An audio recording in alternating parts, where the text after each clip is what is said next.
Puji nama Tuhan, selamat malam Bapak Ibu Saudaraku, Shalom. Shalom. Mari dengan bersehati kita datang kepada Tuhan malam hari ini. Dan saya percaya saat kita menyembah dan memuji Tuhan dengan kesungguhan hati, Tuhan menjamah dan melawat setiap kita. Yang percaya katakan amin. Amin. Mari kita bersyukur kepada Tuhan malam hari ini. Kita bawa hati kita dengan segenap hati.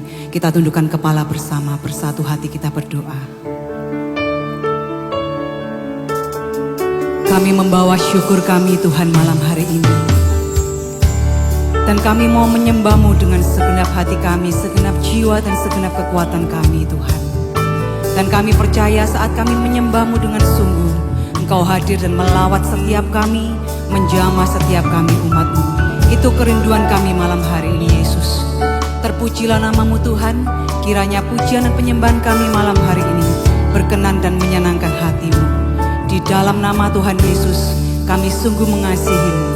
Mari sama-sama katakan, amin.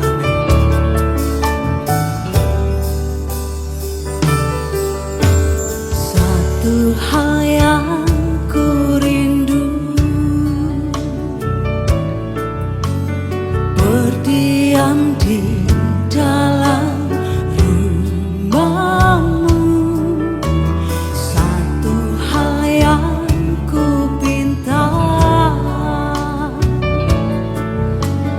menikmati bait-Mu Tuhan. Satu hal yang ku rindu, berdiam di dalam rumah-Mu. Satu hal yang ku pinta, menikmati bait-Mu Tuhan. Lebih baik satu hari di pelataran-Mu daripada 1000 hari di tempat lain.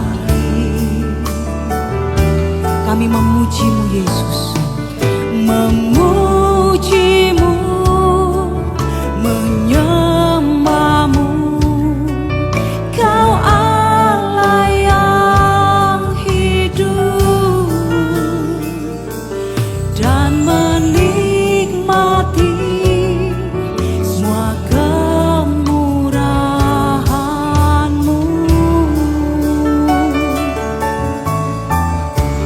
Mari bersama katakan,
setiap kami, jamah setiap kami, selidiki hati kami Tuhan.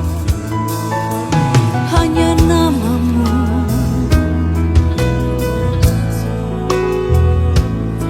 yang kami rindukan, oh Yesus.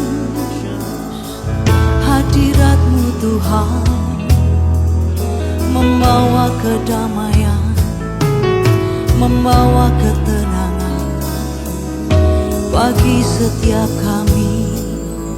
Sungguh kami bersyukur,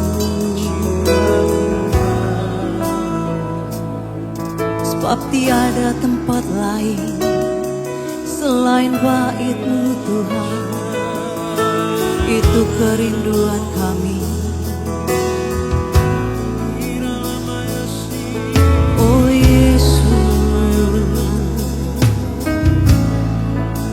Engkau menjamah dan melawat kami malam hari ini Yesus. Sungguh kami menikmati kemurahan-Mu malam hari ini Tuhan.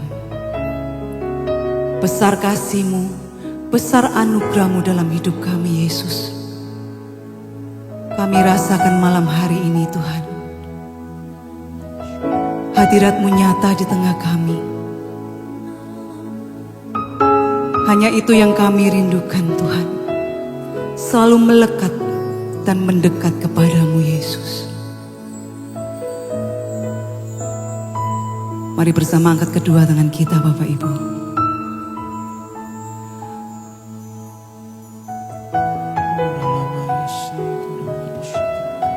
Kami bersyukur Tuhan.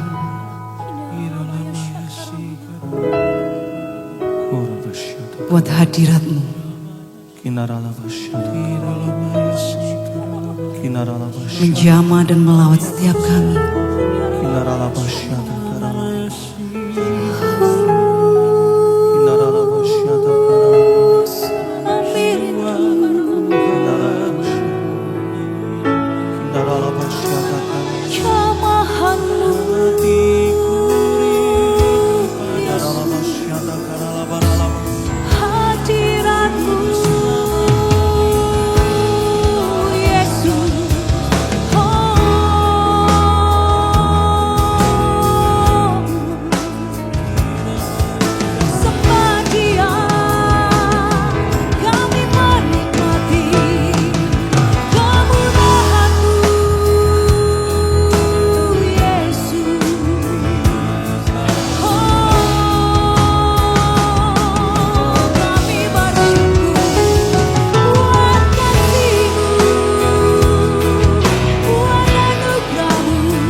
Lebih baik satu hari di pelataran-Mu,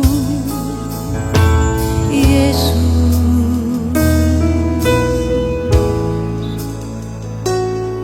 Sungguh kami merasakan kedamaian Tuhan malam hari ini. Lebih baik satu hari di pelataran-Mu, Yesus. Mendekat dan melekat Tuhan dengan Engkau. Terima kasih Tuhan buat anugerah dan kasih-Mu dalam hidup kami. Sungguh kami bersyukur Yesus. Terpujilah nama-Mu Tuhan. Hanya Engkau yang kami rindukan, Bapa kami yang baik, Bapa yang selalu menyertai kami, dan Bapa yang sudah menyelamatkan setiap kami. Kami rindu berjumpa dengan Engkau Tuhan malam hari ini.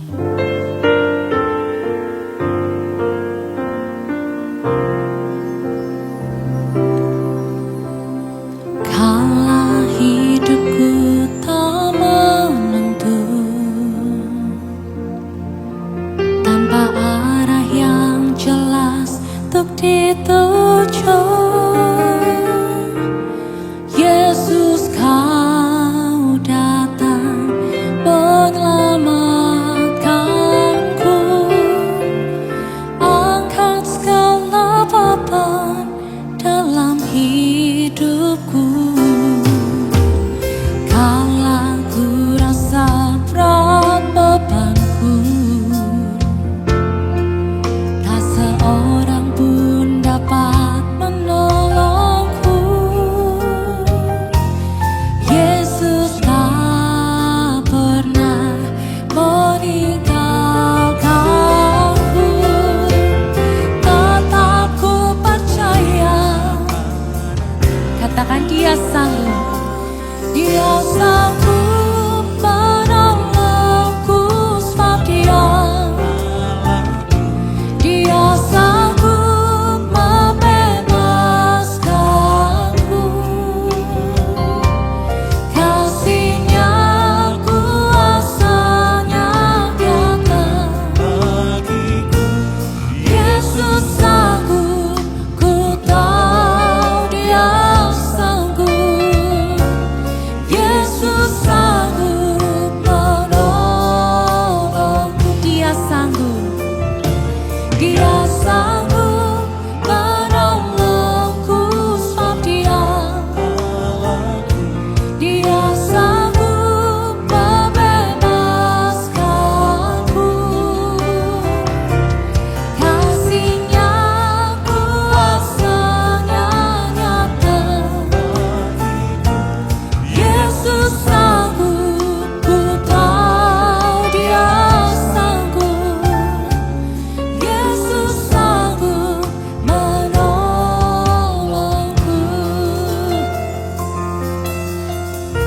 Mari katakan bersama. Kala hidupku tak menentu, tanpa arah yang jelas untuk dituju. Yesus, kau datang menyelamatkanku. Angkat segala beban dalam hidupku. Kala ku rasa tak seorang pun dapat menolong kami,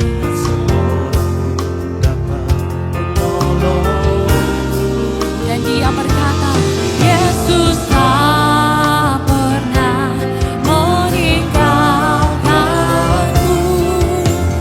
Tetap ku percaya padanya.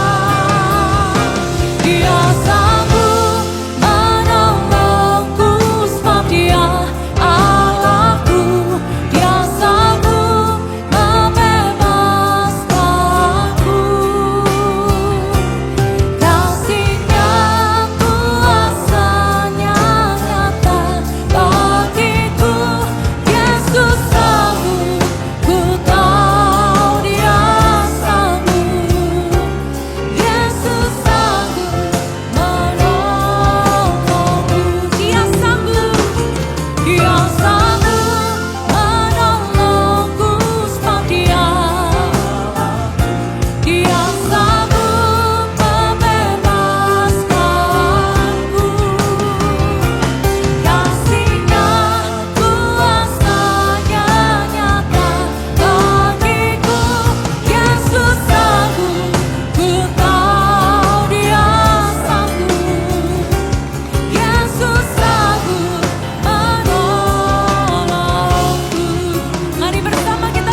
Karalabasha karalabarala.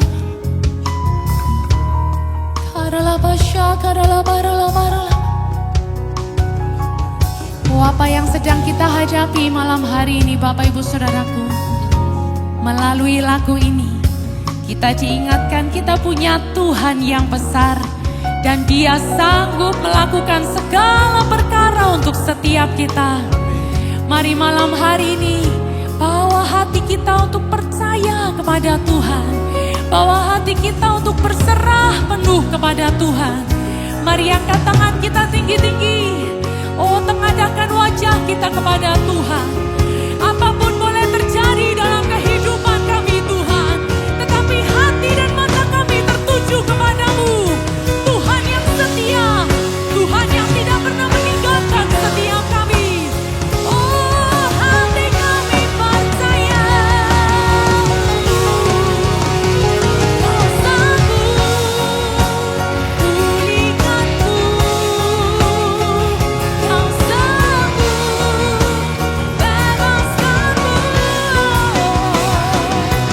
Segala air mata,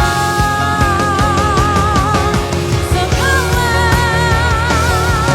doa kau dengarku, Yesus.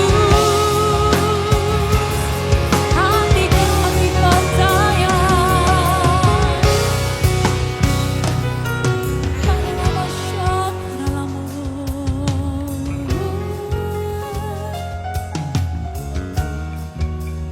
Karalabasha karalabarala. Oralabasha karalabarala. Karalabasha karalabarala. Oralabasha karalabarala. Oralabasha karalabarala. Kasih dan kuasa-Mu mengalir untuk setiap kami Tuhan. Karalabasha karalabarala. Jamah setiap kami. Oralabayaralabasha karalabana. Karalabasha karalabarala. Karalabasha karalabarala. Jamah kami ya Tuhan. Karalabasha karalabarala. Oralabayaralabasha karalabarala. Oh, pulihkan setiap kami. Karalabasha karalabarala. Bebaskan setiap kami. Karalabasha karalabarala. Karalabaralabasha karalabarala. Karalabasha karalabarala. Oralabayaralabaya. Kuasa-Mu bekerja di tengah-tengah kami. Kasih kuasa-Mu memenuhi setiap kami. Hidup kami dipulihkan.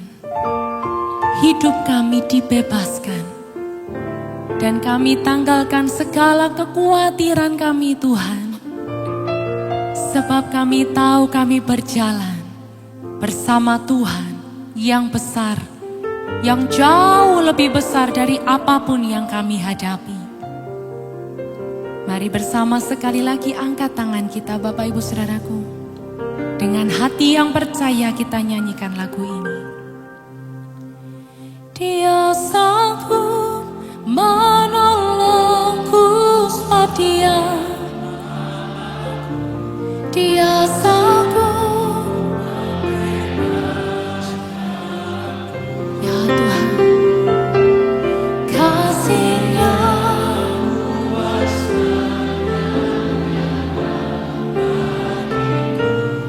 Yesus sanggup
Tuhan kami yang sanggup melakukan segala perkara untuk setiap kami.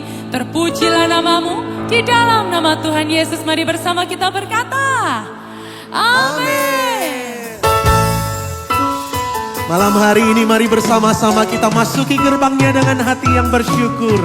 Sebab Dia baik, Dia Tuhan yang setia, dan Dia terus menolong kehidupan kita. Sama-sama. Mari masuk gerbangnya dengan hati bersyukur. Halamannya dengan pujian. Penuhi baitnya, penuhi baitnya dengan nyanyian syukur. Hadiratnya penuh sukacita. Mari masuk gerbangnya dengan hati bersyukur. Halamannya dengan pujian. Penuhi baitnya, oh dengan nyanyian syukur. Hadiratnya penuh sukacita. Mari lambaikan tangan kita. Sebab Tuhan Dia baik, dan anugerahnya kekal selama-lamanya. Amin. Sebab Tuhan Dia baik, dan anugerahnya kekal selama-lamanya. Amin. Anugerahnya kekal bagi setiap kita malam hari ini. Mari bersyukur bersama-sama Bapak Ibu. Nyanyikan sama-sama. Mari masuk gerbangnya dengan hati bersyukur. Halamannya dengan pujian. Penuhi baitnya, oh dengan nyanyian syukur. Hadiratnya nusuka. Mari lambaikan tangan kita bersama. Sebab Tuhan Dia baik, dan anugerahnya kekal selama-lamanya. Amin. Sebab Tuhan Dia baik, dan anugerahnya kekal selama-lamanya. Amin.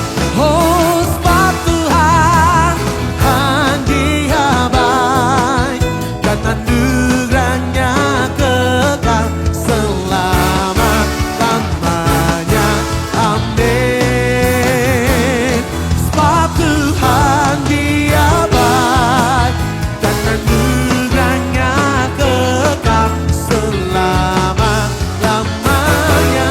Amin. Selama-lamanya. Selama-lamanya. Amin. Katakan lagi. Selama-lamanya. Amin. Oh. Kita yang alami kebaikan dan anugerahnya, mari serukan bersama. Selamanya amin. Amin. Haleluya. Malam hari ini kami mau membawa hati kami dengan penuh sukacita. Sebab Engkau Allah yang dahsyat di tempat ini Tuhan. Siapa nama Allah kita? Haleluya.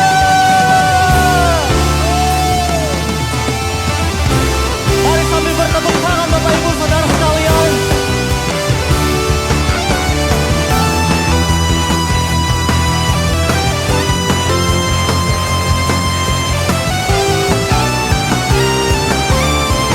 Mari bersama.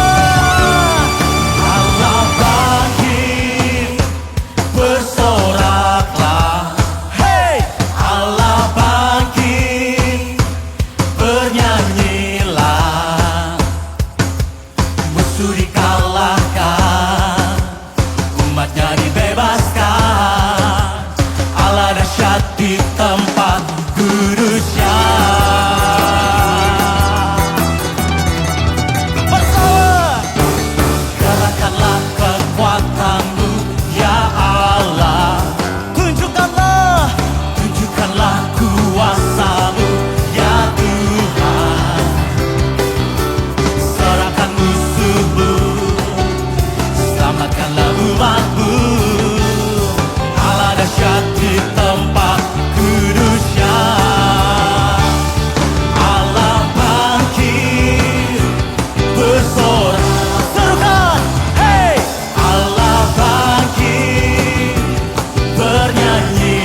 kembali. Kami mempercayai kedahsyatan-Mu dalam hidup kami Tuhan. Malam hari ini, kalau kami boleh ada sebagaimana kami ada sampai hari ini, bahwa kami melihat betapa kuasa Tuhan itu terus ikut campur di dalam setiap kehidupan kami. Kau tidak pernah meninggalkan setiap umat-Mu. Kami percaya, kami berharap hanya kepadamu Tuhan. Jiwaku bertanya, apakah masih ada harapan melewati tangisan, rasa sesak di dada? Katakan imanku, imanku berkata, Tuhanku, Tuhanku yang pegang kuasa. Dia selalu bekerja, meski mataku tak melihat. Walaupun gunung itu tak berpindah, tetap percaya Kau yang punya kuasa. Sekalipun ku dalam lembah gelap, tak mengapa asal Kau di sampingku. Walaupun masalahku masih ada, tetap percaya rencana terindah. Pribadimu takkan pernah berubah. Iman yang aku pegang padamu Tuhan yang setia. Sama-sama katakan, jiwaku, jiwaku bertanya, apakah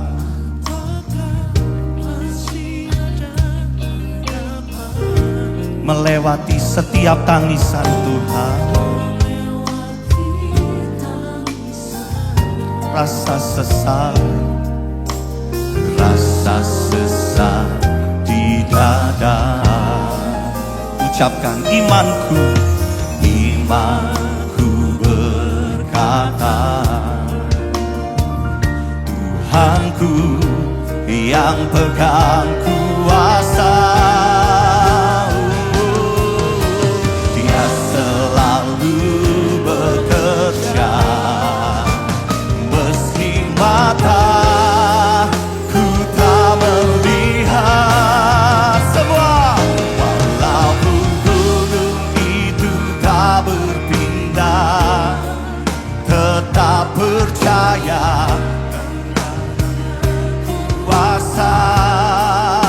Sekalipun ku dalam lembah gelap, tak mengapa asal Kau di sampingku. Oh, walaupun masalahku masih ada, tetap percaya rencana-Mu terindah. Pribadimu takkan pernah berubah.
iman yang aku pegang padamu Tuhan yang setia. Malam hari ini, apa yang kita percayai Bapak Ibu Saudaraku, kita punya Tuhan yang berkuasa bagi setiap hidup kita. Kita punya Tuhan yang kuasanya dahsyat bagi setiap hidup kita. Malam hari ini, seberapa besar gunung yang harus kita hadapi, tetapi kita punya Tuhan yang jauh lebih besar dari setiap permasalahan hidup kita.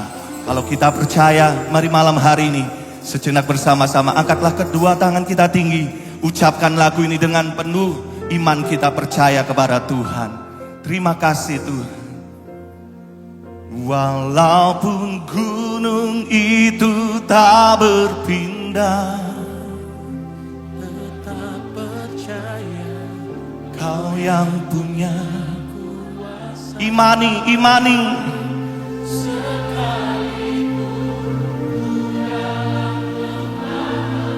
Yes, tak mengapa. Amin. Walaupun masalahku tetap percaya, terindah pribadimu. Yes Lord, iman yang aku pegang yang setia. Boleh satu kali lagi bersama-sama katakan, walaupun gunung itu tak berpindah, tetap percaya sekalipun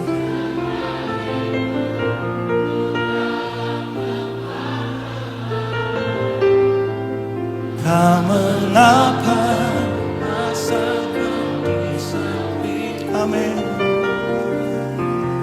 Walaupun masalahku masih ada, tetap percaya rencana terindah pribadimu takkan pernah berubah.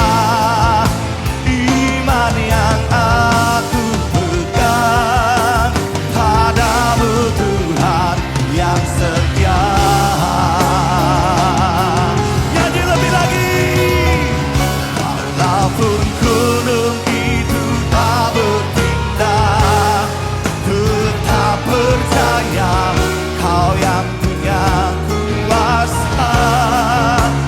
Sekalipun ku dalam lembah gelap, tak mengapa asal Kau. Walau masalahku masih ada, tetap percaya rencanamu terindah pribadimu takkan pernah berubah. Iman yang aku pegang padamu Tuhan yang setia. Iman yang aku pegang padamu Tuhan yang setia. Iman yang aku pegang padamu Tuhan yang setia.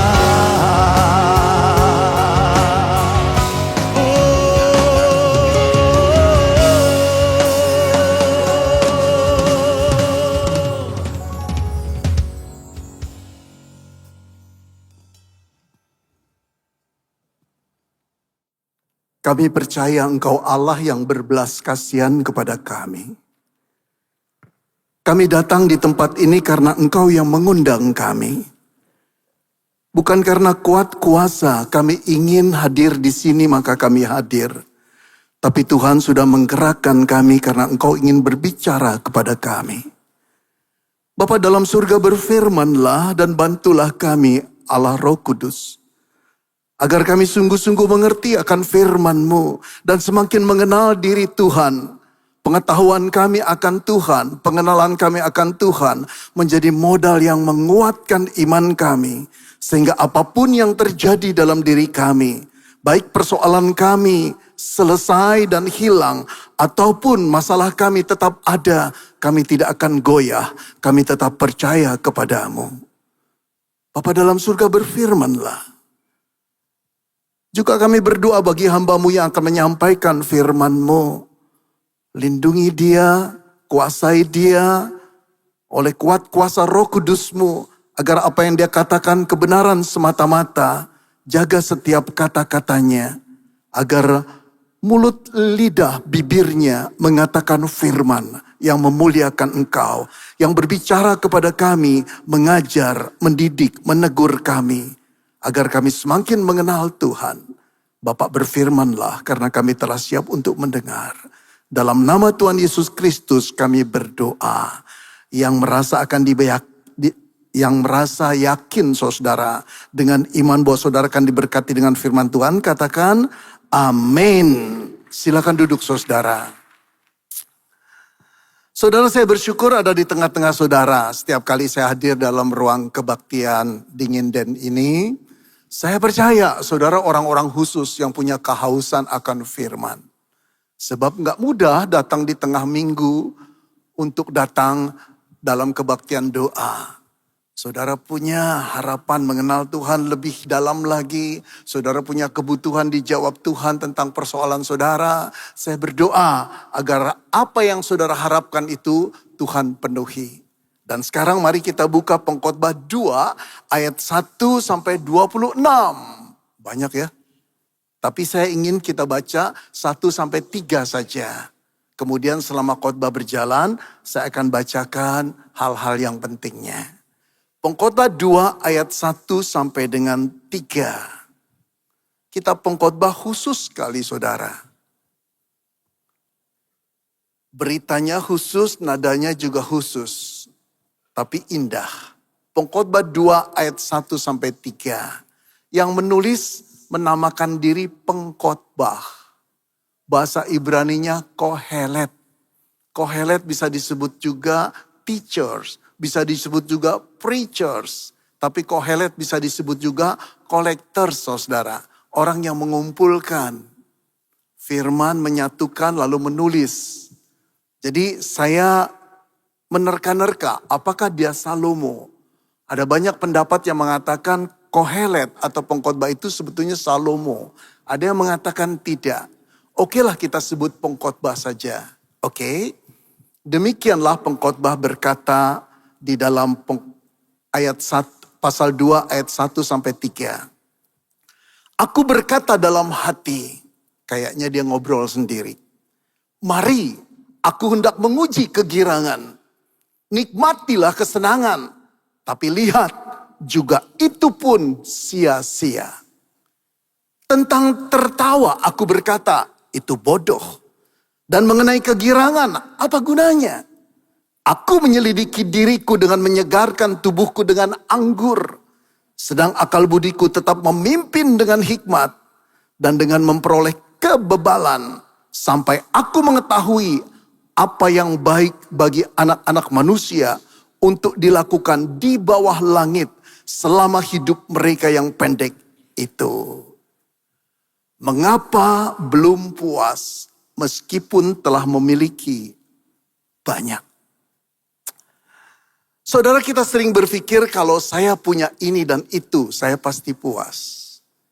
Kalau saya lulus dalam pendidikan saya menempuh S1, saya puas. Kalau saya cum laude, saya puas.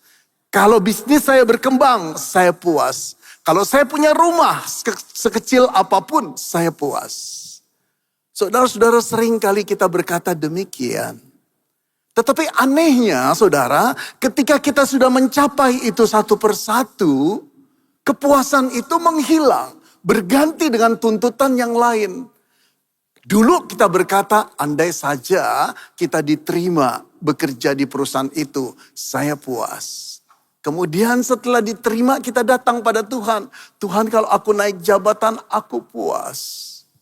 Waktu kita naksir seseorang, kita berkata, Tuhan, kalau engkau memberikan gadis itu jadi istriku, aku puas sekali. Setelah jadi istri, Tuhan, aku tuntutan lain lagi, saudara.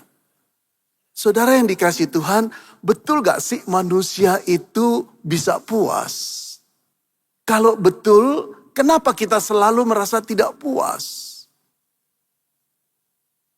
Jadi siapa yang salah sebetulnya, saudara? Saya mengenang seorang komedian Amerika dan juga aktor Amerika namanya Steve Martin. Ini masa lampau, saudara. Dia terkenal sekali. Dia digemari sekali. Dimanapun dia ada, orang merasa terhibur, tertawa, terbahak-bahak. Di tengah-tengah popularitasnya, dia mengaku pada seorang wartawan. Sebetulnya setiap kali saya mendapat aplaus dari orang-orang yang mengagumi saya merasa ada sesuatu yang kosong dalam jiwa saya. Saya tidak mengalami kepuasan yang sejati. Saudara tentu kenal aktor Korea, juga produser yang hebat yang disebut Suga, BTS. Saudara, jutaan orang kagum pada dia. Di seluruh dunia loh, saudara. Dia pernah juga mengadakan satu pengakuan bahwa ketika orang-orang kagum sama dia sendiri bingung sebetulnya apa yang dia harapkan. Karena dia mengalami ketidakpuasan pada hidupnya sendiri. Saudara yang dikasih Tuhan, pergumulan dua artis, baik Korea ataupun juga dua aktor dari Korea ataupun Hollywood, sebetulnya mewakili seluruh manusia, termasuk engkau dan saya. Kita juga makhluk yang mengalami ketidakpuasan. Walaupun kita tidak punya panggung sehebat aktor-aktor itu. Kita bukan orang terkenal. Kita bukan orang populer. Gak perlu jadi orang populer atau terkenal. Tapi kita juga punya ketidakpuasan terhadap hidup kita. Terhadap diri kita sendiri dengan versi yang berbeda. Setiap manusia, saudara, memiliki ketidakpuasan. Walaupun kita telah memiliki banyak, tapi ketidakpuasan itu seolah-olah tidak pernah hilang. Saudara-saudara, hal ketidakpuasan juga dialami oleh penulis yang bernama pengkhotbah atau Kohelet bahasa Ibraninya. Dia memiliki segala-galanya, tapi dia harus jujur pada dirinya sendiri. Ada ketidakpuasan yang tidak pernah hilang. Satu keinginan dia kejar. Ketika dapat, berganti lagi keinginan yang lain muncul. Seolah-olah dia tidak pernah puas terhadap dirinya sendiri. Kemudian dengan sangat menarik, saudara.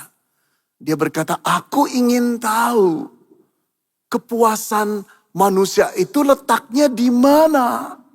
Dan apa yang menyebabkan manusia bisa puas terhadap hidupnya, terhadap dirinya, terhadap hatinya sendiri. Di mana kepuasan itu? Lalu dia mengadakan eksperimen. Ayat 1 dia berkata, aku berkata dalam hati, mari aku hendak menguji. Mengadakan eksperimen kegirangan. Aku menguji kegirangan atau kesukaan, sukacita atau entertainment. Nikmatilah kesenangan, hiburan itu. Tetapi lihat juga, itu pun sia-sia. Jadi saudara, dia sedang mencari satu problem.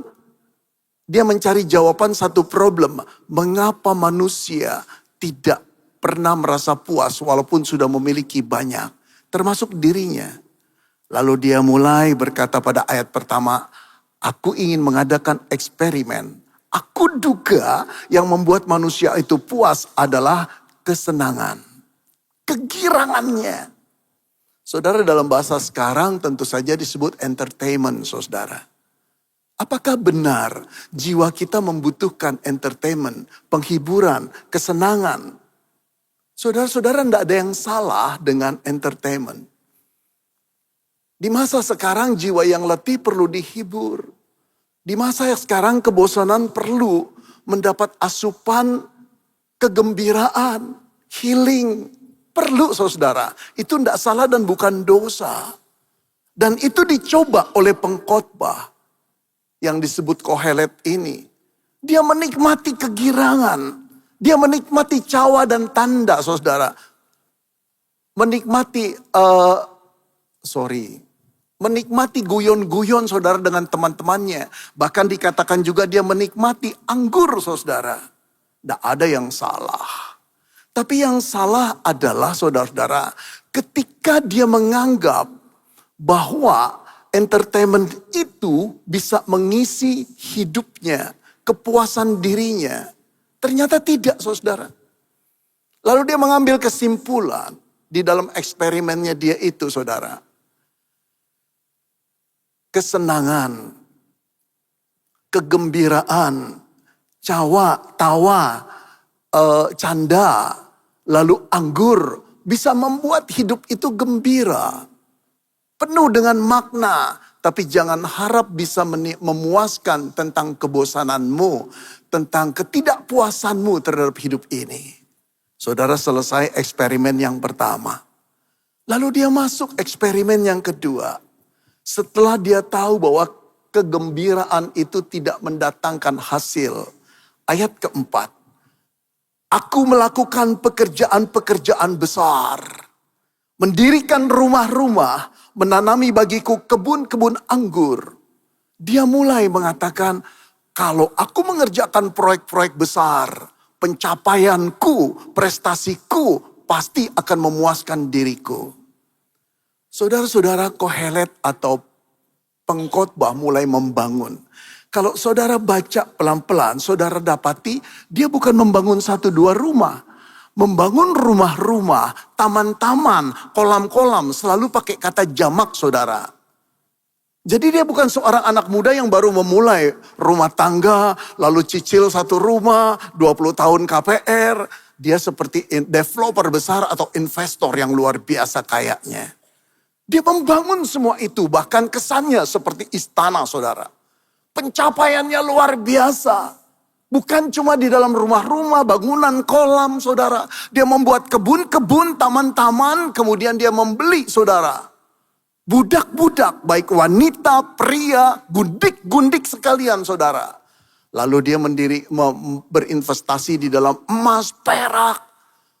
Orang ini luar biasa kayanya. Lalu masuk ayat 9, dia berkata demikian. Dengan demikian aku menjadi besar.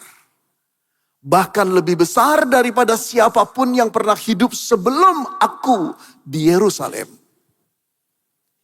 Saudara coba bayangkan kalau ada seseorang di tengah-tengah kita yang berkata, dengan demikian aku lebih besar, aku lebih kaya daripada orang kaya manapun sebelum orang kaya manapun di Surabaya sebelum aku dilahirkan. Saudara bisa bayangkan betapa kayanya orang itu. Saya percaya 100 tahun yang lalu saudara, di Surabaya ini ada orang kaya, walaupun saya nggak kenal. Orang yang terkaya. 50 tahun yang lalu juga ada orang yang terkaya. 30 tahun yang lalu juga ada. Tapi kalau sekarang ada orang yang berkata, seluruh orang kaya itu kalah kaya dengan aku. Kalah besar dengan aku. Betapa besarnya dia. Inilah yang diperbuat oleh pengkhotbah. Dia orang besar saudara. Pencapaiannya luar biasa. Tetapi saudara, apa yang terjadi pada dirinya setelah dia mencapai seluruh prestasi yang luar biasa itu? Ayat 11. Ketika aku meneliti segala pekerjaan yang telah dilakukan oleh tanganku, lihatlah segala sesuatu adalah kesia-siaan dan usaha menjaring angin. Saudara, ternyata pencapaian itu, prestasi itu, nama baik itu tidak bisa mengisi ketidakpuasan hatinya. Dia menggambarkan itu kesia-siaan. Saudara, kesia-siaan dalam bahasa Ibrani Hebel, saudara, atau Hevel. Ya, orang biasa menyebut Hevel atau Hebel. Itu artinya kata dasarnya adalah uap, nafas, angin. Seperti uap, seperti nafas, seperti angin ketika kita tangkap, kita merasa mendapatinya. Begitu kita lepas, dia sudah hilang. Seperti itulah pencapaian, prestasi yang tinggi, yang sering dikejar orang dan dibanggakan. Sebetulnya dia seperti uap yang melayang lenyap, saudara. Lalu dikatakan juga seperti usaha menjaring angin. Saudara, jaringlah angin. Jaring terus dengan jala saudara. Atau dengan tanggok penangkap ikan. Kalau saudara dapat, luar biasa. Kita seperti menjaring sesuatu yang kosong. Begitulah saudara, ketika kita mengejar prestasi, mengejar pencapaian. Yang dari kecil, orang tua kita selalu ingin kita menjadi orang tenar. Orang yang punya penghasilan besar. Orang yang pandai, lebih pandai dari orang lain. Saudara, banyak orang yang telah mencapai pencapaian yang tinggi dan besar. Tetapi kalau orang itu boleh jujur, ketika dia menempati sesuatu tempat yang tertinggi, dia tahu tempat itu kosong. Tidak ada apa-apanya. Hati kita tidak bisa dipuaskan. Ada kekosongan dalam hati kita yang tidak pernah bisa diisi oleh apapun. Karena itu pengkhotbah berkata, itu kesia-siaan. Dia sekarang telah mengalami, dia mencari di dalam kegembiraan, entertainment. Tidak ada kekuatan untuk mengisi kebosanan atau kekosongan jiwanya. Lalu yang kedua, dia kejar tentang pencapaian dan prestasi. Hasilnya pun nihil. Lalu dia berpikir tentang jalan lain. Jalan apa? Hikmat. Ayat 12. Lalu aku berpaling untuk meninjau hikmat, kebodohan, dan kebebalan. Saudara, yang dimaksud dengan hikmat dalam kitab pengkhotbah itu bukan cuma sekedar kepandaian intelektual. Bukan seseorang yang tahu banyak, bukan hanya seseorang yang tahu banyak pengetahuan dan luas pengetahuannya. Bukan, saudara. Hikmat itu berbeda dengan kepandaian. Kepandaian itu orang tahu banyak tentang ilmu. Tapi orang yang berhikmat mampu mempergunakan apa yang dia tahu tentang ilmu itu di dalam keadaan yang dalam keadaan apapun, dia bisa mempergunakannya dengan baik. Orang itu punya hikmat namanya. Saudara, tidak semua orang pandai punya hikmat. Tapi orang punya hikmat pasti pandai dan mampu untuk mengaplikasikan apa yang dia tahu. Jadi penting sekali jadi orang yang berhikmat. Saudara, pengkhotbah merasa inilah sebetulnya yang aku butuhkan. Agar hidupku itu betul-betul tidak merasa bosan. Maknanya ada pada hikmat. Saudara, tentu saja untuk menjadi orang yang berhikmat, kalau sekarang saudara harus belajar banyak, baca banyak, berguru banyak, dengar banyak. Tapi tidak cukup untuk mengisi kepala dan dapat gelar S1, S2, S3. Tapi orang yang berhikmat juga menaklukkan moralnya di bawah hukum-hukum yang berlaku saat itu. Orang yang berhikmat tidak menabrak semua aturan. Tidak. Orang pandai bisa licik, saudara. Orang berhikmat takut pada perintah-perintah atau aturan-aturan tertentu. Karena itu orang berhikmat sangat disukai, saudara. Tapi satu fakta. Ketika pengkhotbah telah mencoba menjadi orang berhikmat, ayat 16 dia berkata, orang yang berhikmat mati juga seperti orang yang bodoh. Saudara, mulai dia frustrasi. Apa untungnya aku jadi orang berhikmat? Memang orang berhikmat kalau dia berjalan seolah-olah ada lampu di kepalanya. Lampu itu memberi arah. Lampu itu memberi terang supaya dia waspada dan tidak terjatuh. Beda dengan orang bodoh. Hatinya gelap, matanya gelap. Kalau dia berjalan tersandung terus dan jatuh. Orang berhikmat itu bagus. Pengkhotbah tidak, saudara. tidak menyarankan kita jadi orang bodoh, tapi jadi orang berhikmat. Tapi ada satu fakta yang didapati dalam hidup ini. Berhikmat atau tidak berhikmat, berhikmat atau bodoh, dua-duanya akan mengalami kematian. Saudara, hikmat itu membuat orang yang berhikmat itu berjalan dan dapat menghindari bahaya dan ancaman. Tapi ternyata hikmat itu tidak membuat orang yang berhikmat itu lolos dari kematian. Kalau gitu apa gunanya jadi orang berhikmat? Nah, saudara, dia mulai frustrasi di sini, saudara. Ternyata jalan hikmat tidak membuat saudara dirinya lolos dari kematian. Dia mulai merasa ketidakpuasan. Untuk menjadi orang yang berhikmat, butuh puluhan tahun, butuh disiplin, butuh penaklukan, ego, saudara. Tetapi ujung-ujungnya sama dengan orang bodoh. Saudara, saya pernah nanya dengan seorang supir yang merokok terus. Saya bilang, Pak, pernah gak pengen berhenti merokok? Gak pernah, Pak. Wow, jawabnya mengejutkan. Kenapa? Dengerin, Pak, ya, prinsip saya. Orang yang gak merokok, mati.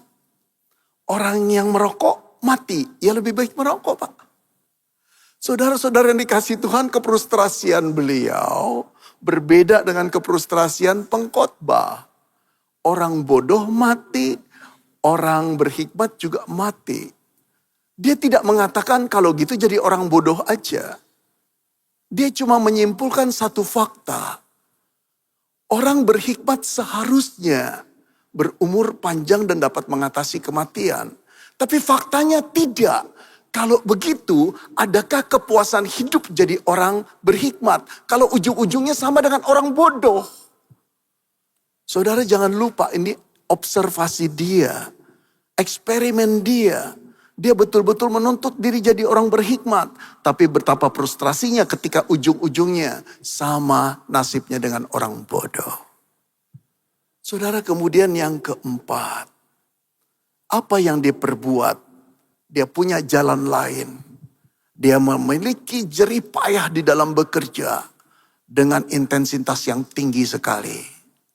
Mari saya perlihatkan, saudara. Jalan ini disebut jalan kerja keras. Prinsipnya kerja keras. Bukan cuma pencapaian-pencapaian, saudara. Tapi kerja keras akan menjamin masa depannya. Tapi ayat 18, saudara, mengejutkan sekali.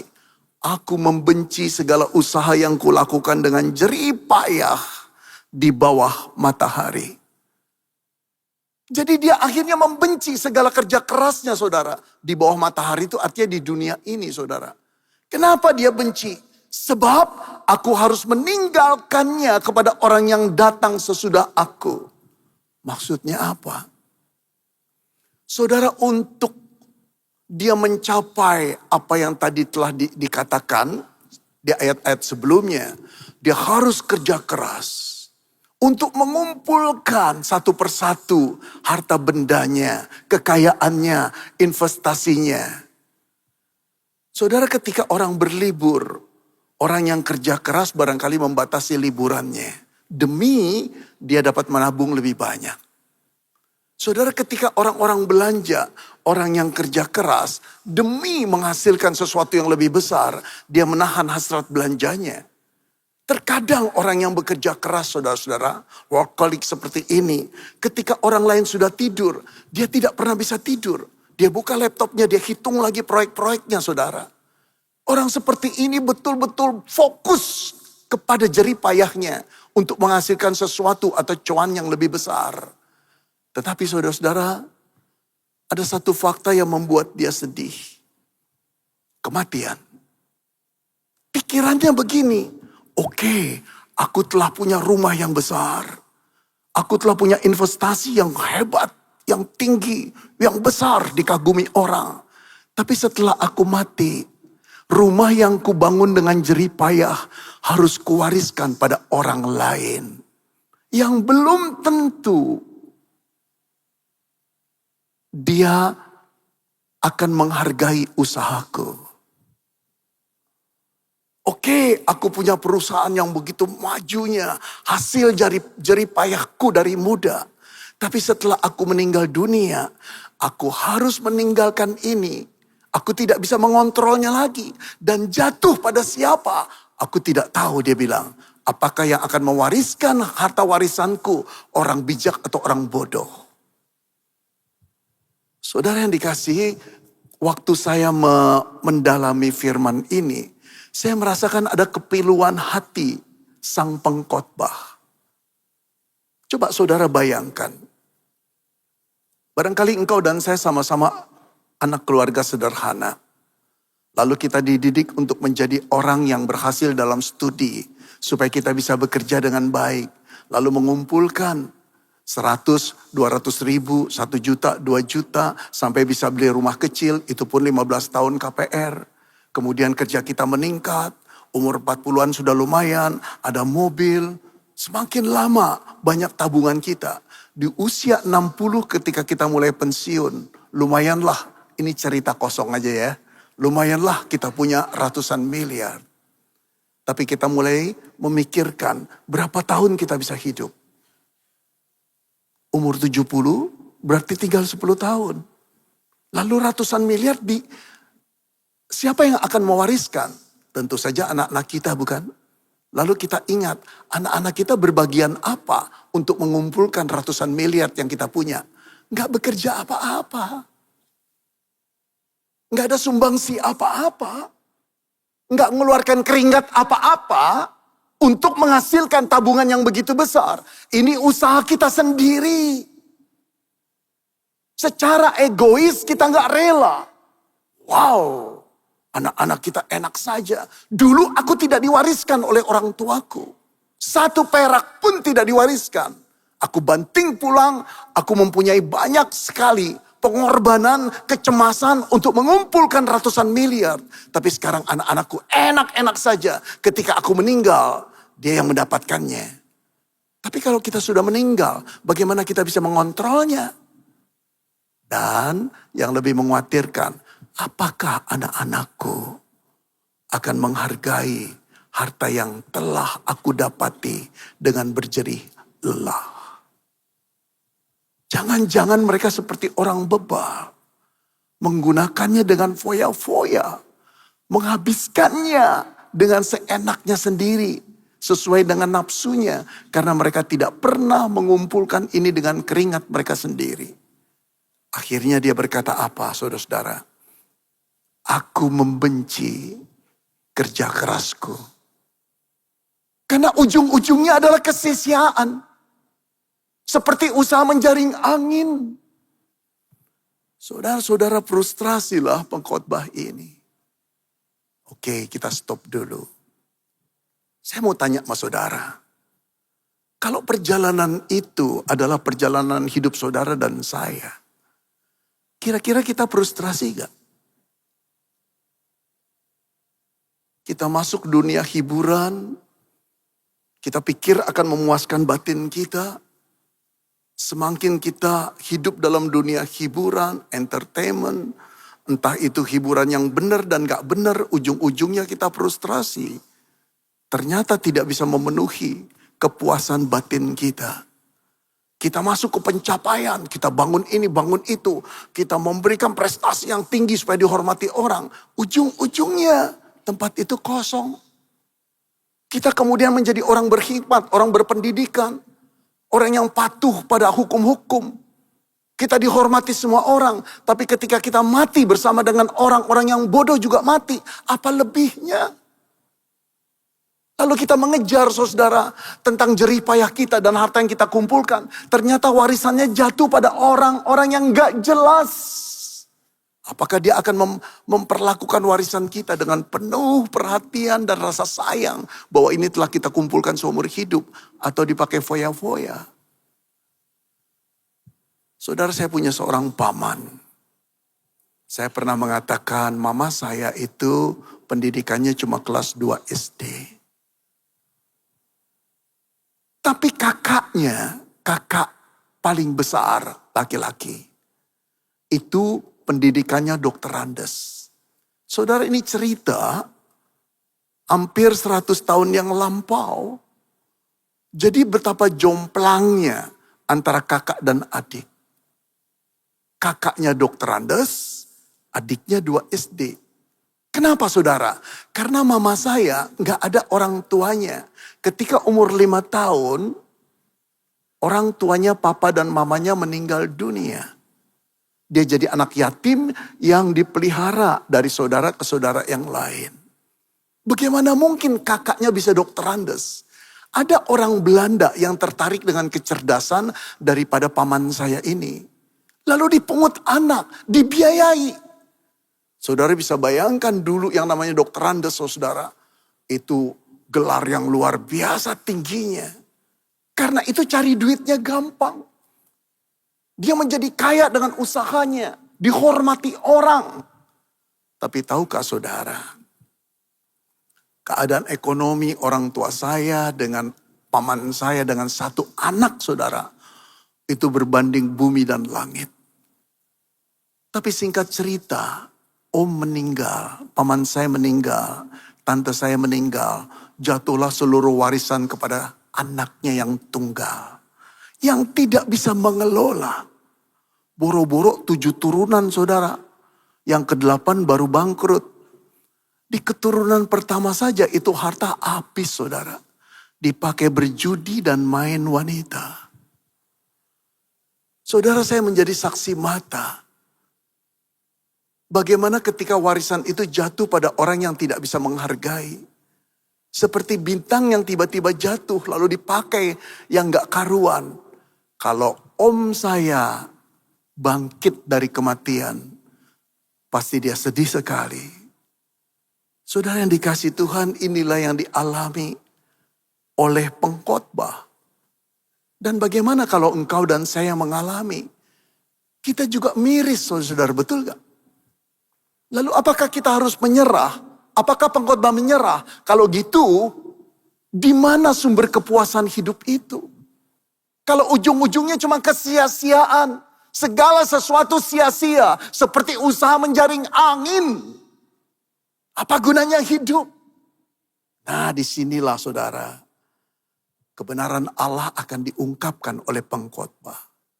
Pada ayat 24 dan 25-nya. Saya bacakan ya. Ayat 24 dia berkata, tak ada yang lebih baik bagi manusia. Artinya ini yang paling baik bagi manusia. Daripada, tak ada yang paling baik bagi manusia. Daripada makan dan minum. Dan bersenang-senang dalam jeripayahnya. Saudara, ada yang aneh gak sih? Saya waktu menyelidiki firman ini bingung saudara. What? Tak ada yang lebih baik bagi manusia daripada makan dan minum. Saya baca lagi. Saya cari Alkitab yang satu lagi. Saya cari bahasa Inggrisnya. Saya lihat saudara bahasa Ibraninya. Betul, makan dan minum. Saudara, jantung saya berdetak lebih keras. Logika saya nggak memberontak, nggak masuk di akal. Apa yang gak masuk di akal? Saudara gak terkejut? Pengkhotbah mulai dari persoalan yang begitu luar biasa. Apa yang bisa membuat manusia puas? Walaupun sudah memiliki lebih banyak. Apa yang bisa membuat manusia puas? Jawabnya ayat 24. Tidak ada yang lebih baik daripada makan dan minum. Apa hubungannya? Persoalan yang besar dijawab dengan hal yang sepele. Gimana ini? Masuk makan dan minum. Dan bersenang-senang artinya menikmati hasil jeripayah pekerjaannya sendiri. Saudara-saudara, tiba-tiba saya membaca ayat selanjutnya dikatakan, aku menyadari bahwa ini pun dari tangan Allah. Itu kuncinya. Ketika saya berhadapan dengan kebenaran ini, saya diam. Tuhan, aku menjerit. Ajar aku memahami rahasia kebenaran firman-Mu ini. Tiba-tiba seolah-olah ada satu kuasa yang begitu besar. Yang menguasai hati dan pikiran saya. Yang bermula dari persoalan sepele makan dan minum. Saya berdialog dengan diri saya sendiri. Pengkhotbah itu kalau usianya 70 tahun, sehari 3 kali dia makan, sudah puluhan ribu kali, bahkan ratusan ribu kali dia makan. Apa hubungannya sekarang? Saudara perhatikan. Makan dan minum memang sepele buat pengkhotbah. Apalagi dia seperti raja. Punya kekuasaan yang begitu tinggi dan harta yang tak habis-habisnya. Makan dan minum itu hal kecil. Sama engkau dan aku. Sekarang banyak orang sedang bingung tentang bisnisnya, betul gak? Termasuk engkau dan saya. Ini negara mau kemana? Ekonominya kenapa ini? Saudara-saudara, banyak orang yang fokus dan penuh kekhawatiran. Tapi soal makan dan minum, hal receh. Kita masih bisa kok. Kalau nggak 3 kali sehari, 2 kali juga bisa kok. Kalau nggak 2 kali, sekali juga bisa kok. Pokoknya makan dan minum oke lah, masih bisa hidup. Betul gak? Kohelet juga begini saudara. Ketika dia mencari solusi daripada problem, kenapa jiwa manusia tidak pernah bisa puas? Lalu jawabnya makan dan minum, itu yang paling baik. Karena apa saudara? Kemudian dia mulai kaitkan, aku menyadari sekarang. Tadinya belum menyadari bahwa makan dan minum dan bersenang-senang dengan jerih payah sendiri adalah dari tangan Allah. Wow. Saudara, saya bentangkan. Selama ini Kohelet hanya berfokus pada pencapaian-pencapaian tinggi. Dia tidak menghargai atau dia belum bisa menyambungkan bahwa hal-hal kecil itu pun dari tangan Allah. Dia berpikir makan dan minum murah kok. Bayarnya pakai QRIS juga bisa. QRISnya QRIS aku. Saldonya juga saldo aku kok. Yang mencet loginnya aku kok. Pinnya pin aku kok. Dia tidak pernah menyadari. Itu pun dari tangan Allah. From the hands of God. Saudara, engkau menyadari tidak?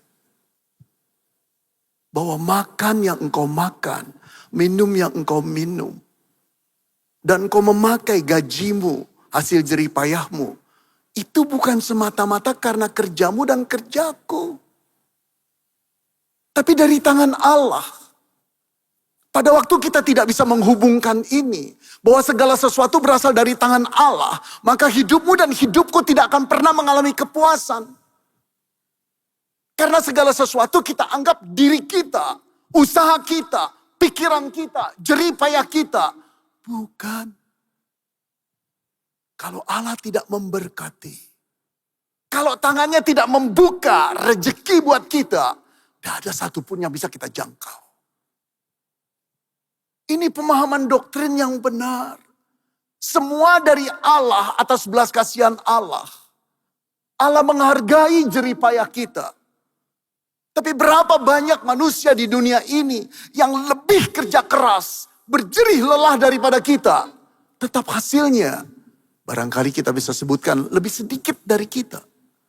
Kenapa kita bisa lebih banyak? Karena tangan Allah yang membukakan untukmu dan untukku. Saudara, kesadaran ini masih terus, kesadaran ini perlu terus kita bangun. Orang yang menyadari semua dari tangan Allah, mempunyai pengertian semua itu karena anugerah Tuhan. Gak bisa sombong. Punya harta yang berlimpah, rumah yang luas, usaha yang menjanjikan, tetap gak bisa sombong. Saudara, saya kenal pengusaha-pengusaha yang cukup besar, anak-anak Tuhan.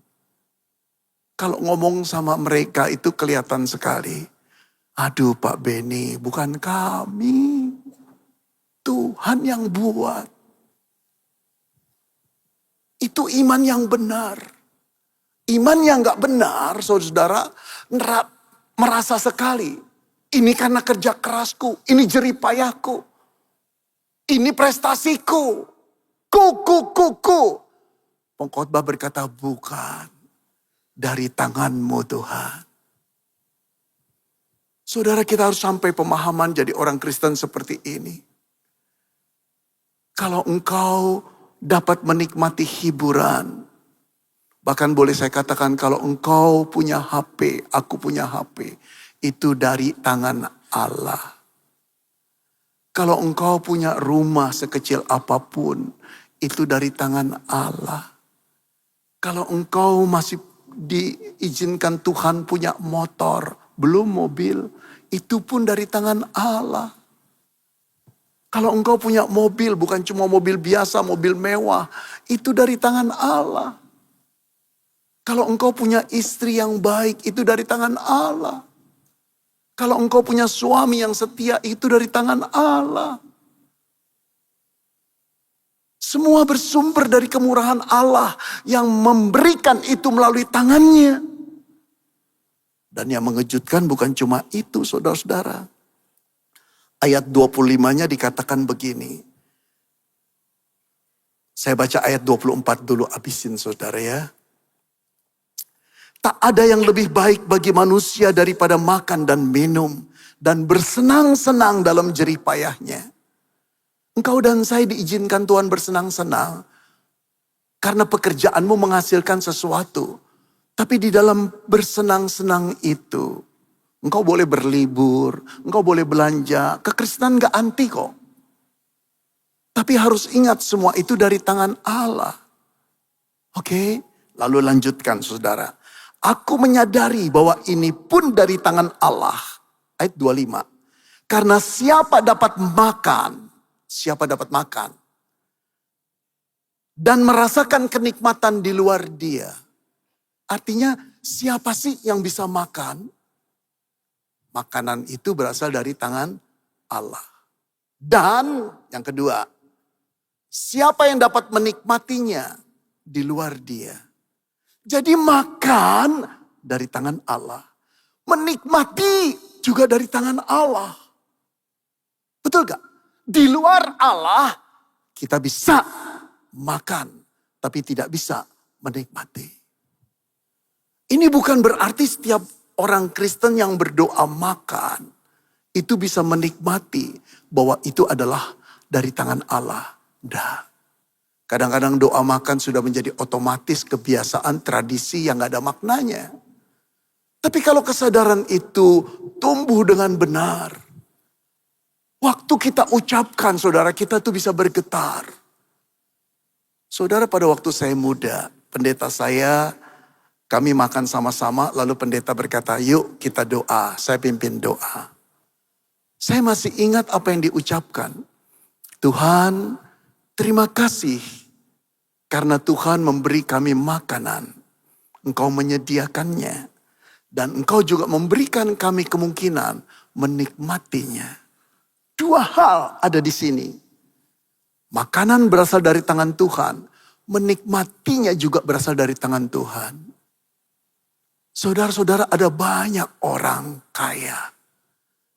Ada banyak anak-anak Tuhan yang dilengkapi Tuhan dengan makanan. Tapi gak bisa menikmatinya dengan baik. Pikiran mereka pada bisnis yang lebih besar lagi. Atau pikiran mereka dikuasai kekhawatiran akan hari esok. Sampai lupa menikmati makanan yang dari Tuhan. Saudara nikmatilah. Pengkhotbah mau mengatakan nikmati apa yang ada. Nikmati hal yang sepele itu. Yang kamu pikir gak ada harganya. Bersyukurlah. Pada waktu kita melihat hal yang sepele sebagai anugerah Tuhan. Dan waktu kita menikmatinya, kita bersyukur kepada Tuhan. Kita bisa masih menikmati makanan yang dianggap sepele. Pecel, soto, gado-gado. Wow. Itu cukup untuk mengatakan Tuhan engkau selalu memelihara aku. Jelas saudara. Apa yang bisa memuaskan manusia? Sekarang saya mau simpulkan. Yang membuat manusia puas terhadap hidupnya. bukan penghiburan, bukan kegembiraan, bukan entertainment, bukan pula yang kedua pencapaian prestasi yang tinggi-tinggi, bukan pula hikmat, kepandaian disertai dengan kemampuan melakukannya, bukan pula saudara jerih payah mengumpulkan harta milik kita. Tapi yang membuat manusia puas adalah setiap kali dia melakukan sesuatu, menikmati sesuatu, dia tahu itu dari tangan Allah. Ketika dia menyadari dari tangan Allah, sekaligus dia menyadari Allah selalu beserta dengan aku. Kalau begitu, kesulitannya sekarang ini yang saudara dan saya alami, jangan menghancurkan imanmu dan pengharapanmu. Jangan membuat engkau rontok. Jangan membuat engkau makan asal makan tanpa menyadari lagi itu dari tangan Allah. Dan Allah memberikan kenikmatan untuk memakannya. Sesulit apapun keadaanmu. Sesuram apapun bisnismu. Ketika hal-hal sepele masih engkau bisa nikmati. Sadarlah bahwa Allah masih terus memeliharamu. Katakan, Tuhan, ini cukup bagiku. Orang yang percaya pada Tuhan, orang yang menyadari pimpinan Tuhan selalu berada pada dia, bukan berarti tidak ada persoalan. Bukan berarti hidupnya jadi ringan karena persoalannya ditepis oleh Tuhan atau ditiadakan oleh Tuhan. Tapi dia tahu betapapun berat persoalanku, ada Allah yang memegang aku dengan tangannya. Sehingga kita bisa berkata, Tuhan, aku tetap akan beriman kepadamu. Saudara, mari kita bangkit berdiri, beri kemuliaan kepada Tuhan. Saya harap pengertian dari Alkitab ini saudara pegang, saudara simpan, dan saudara menjadi tidak ragu lagi bahwa Tuhan tetap memelihara saudara. Mari kita tundukkan kepala. Inilah saat hadirat Allah ada di tengah-tengah kita. Inilah saat Allah menyatakan dirinya lagi. Bahwa sumber kepuasan yang sejati tidak berada di luar Allah. Tetapi di dalam Tuhan. Karena itu Tuhan Yesus berkata, tinggallah di dalam aku dan aku di dalam kamu. Maka kamu minta apa saja aku akan kabulkan.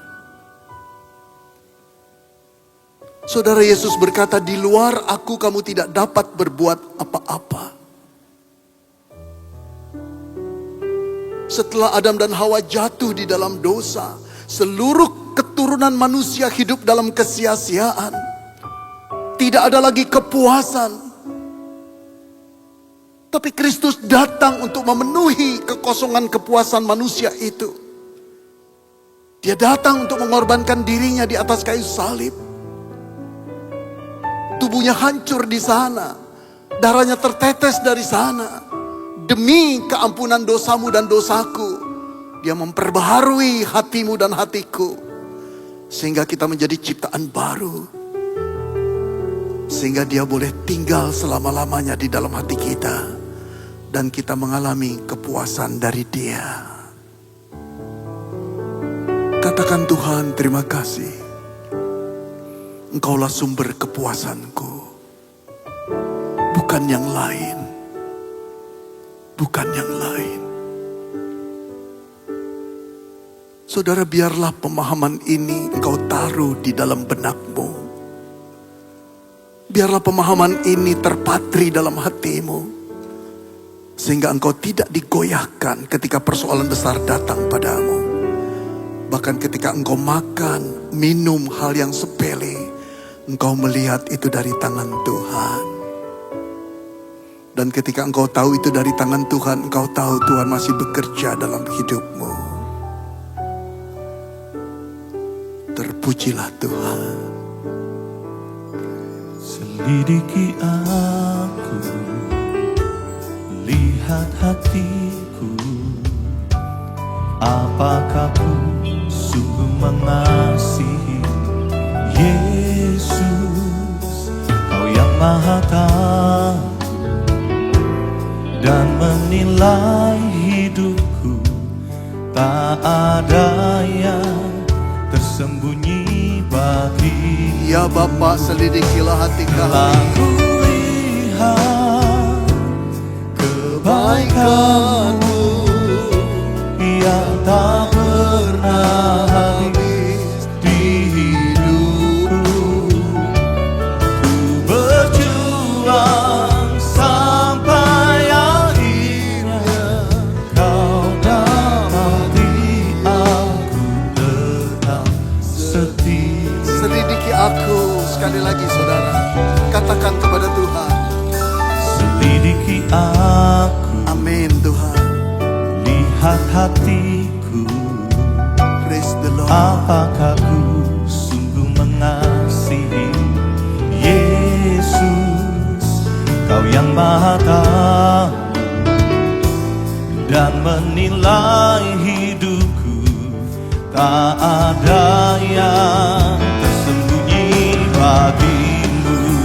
Telah kulihat Aku lihat kebaikan-Mu Tuhan, kebaikan-Mu yang tak pernah habis yang di dalam tak hidupku pernah Tuhan. habis di hidupku. Berjuang sampai akhirnya Kau dapati aku tetap setia. Telah kulihat kebaikan-Mu yang tak pernah habis di hidupku.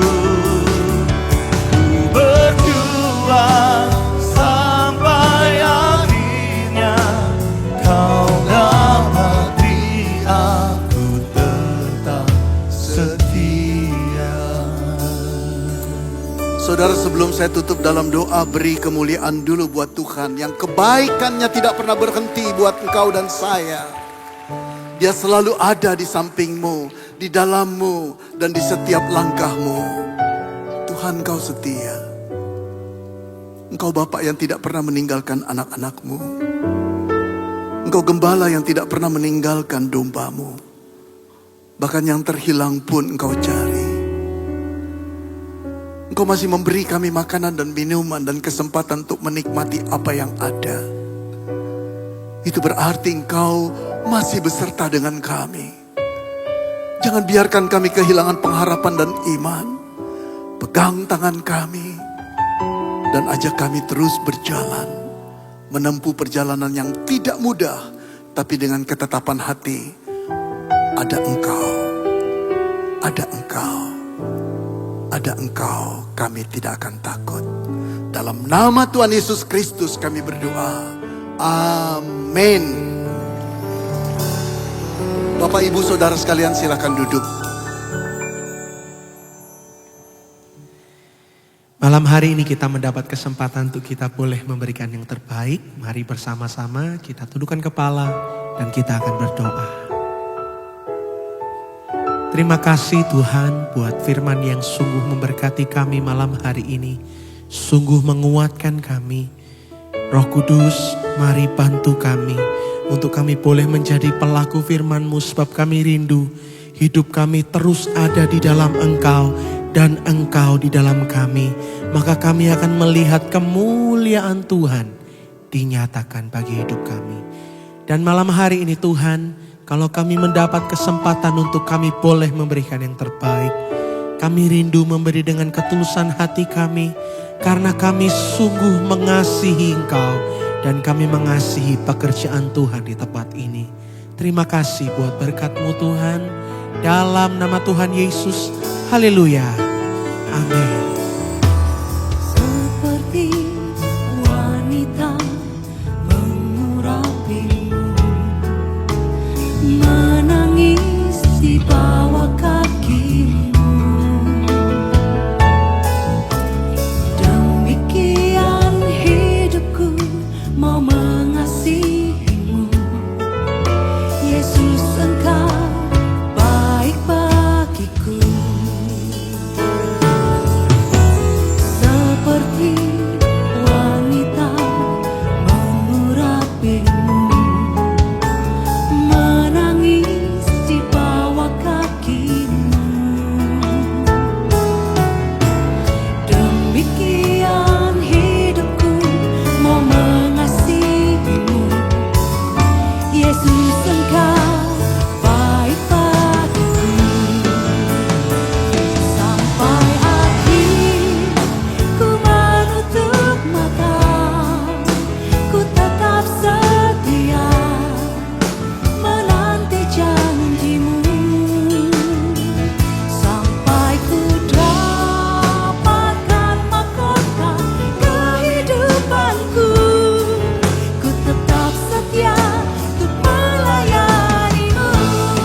Dalam nama Yesus, jemaat yang dikasihi Tuhan dengan iman, terimalah rahmat anugerah dari Aba Bapa kita. Kasih-Nya dalam Yesus, kekuatan kuasa-Nya dalam Roh-Nya yang kudus turun melimpah atas kita semua, menaungi, membimbing, menyertai dan memberkati sepanjang malam ini. Maranatha, Yesus datang, bahkan sampai selama-lamanya. Dalam nama Yesus, semua yang percaya sama-sama kita berkata, amin. Selamat malam, Tuhan Yesus sertai dan berkati saudara semua.